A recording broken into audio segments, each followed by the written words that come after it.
Jemi në qendrën e votimit Ismail Uma në Lipjan, ku kuptuam se punëtorët teknik të kësaj shkolle nuk kanë dalur në punë. Drejtori i shkollës na tha se po hasim probleme në menaxhimin e higjienës së klasave ku po votojnë qytetarët e Lipjanit, ndërsa ne kontaktuam edhe drejtorin e arsimit në Lipjan, i cili paralajmëroi se kjo mund të ndikojë edhe në procesin mësimor që pritet ta zhvillojnë nesër nxënësit këtu në Lipjan më 8 qershor 2026.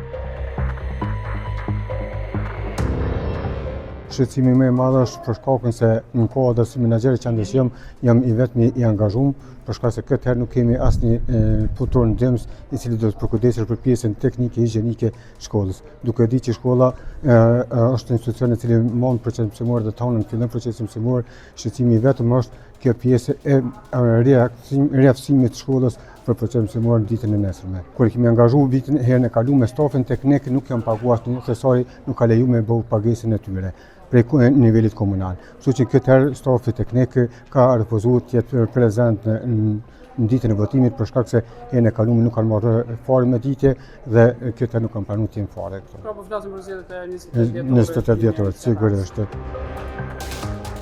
Zotri Hasani, a vlen për gjitha shkollat në Lipjan që nuk kanë dalë sot punëtor teknik në ditën e zgjedhjeve?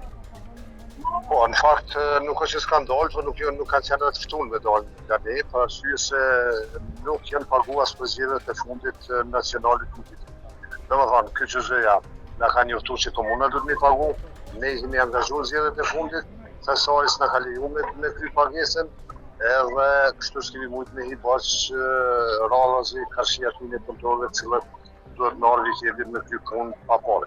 Ju e keni njoftu sepse na tregoi që keni dërguar një email në KQZ, keni njoftu? Kena njoftu disa herë edhe për zgjedhjet e nacionale të fundit edhe tash edhe kemi njoftu që na nuk mund të angazhojmë punëtor teknik, derisa nuk na lejojnë me i pagu të njëjtit për punën që e bëjnë. A keni marrë përgjigje prej tyne? Jo, varësisht prej shkollës, disa qendra më të mëdha mundohen duhet marrë vendim për me shty për një dedicimin, disa qendra më të vogla besoj që është më lehtë. Ne kemi telefonuar edhe zyrtaren e Komisionit Komunal Zgjedhor në Lipjan, e cila na ka konfirmuar se punëtorët teknik në Lipjan nuk ishin paguar edhe në zgjedhjet e 28 dhjetorit 2025 e nuk janë në listë as për zgjedhjet e 7 qershorit 2026 për të paguar. Përveç saj kemi dërguar pyetje edhe zëdhënësit të Komisionit Qendror të Zgjedhjeve Valmer Elezit, pasi që nuk na është përgjigjur në telefonata dhe jemi në pritje të përgjigjeve nga ana e tyre. Ne kemi parë që në disa klasë të shkollës Ismail Uma ka shporta të mbeturinave të cilat janë të mbushura, si dhe në korridoret e kësaj shkolle ka mbeturina të vendosura në për banka apo tavolina kudo.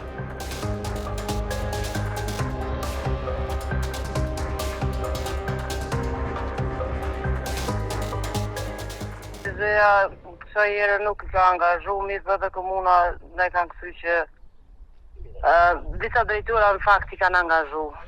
E cila është arsyeja? A nuk janë pagu punëtor të herën e kaluar, janë pagu punëtor teknik? Jo. A ka pasur një arsye KQZ-ja që nuk i ka pagu?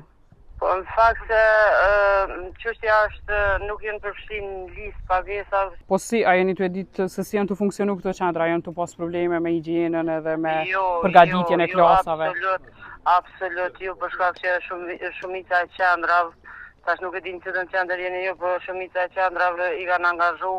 Në Ismail Uma jemi dhe drejtori tha që është i vetëm në menaxhimin e higjienës edhe përgatitjes së klasave.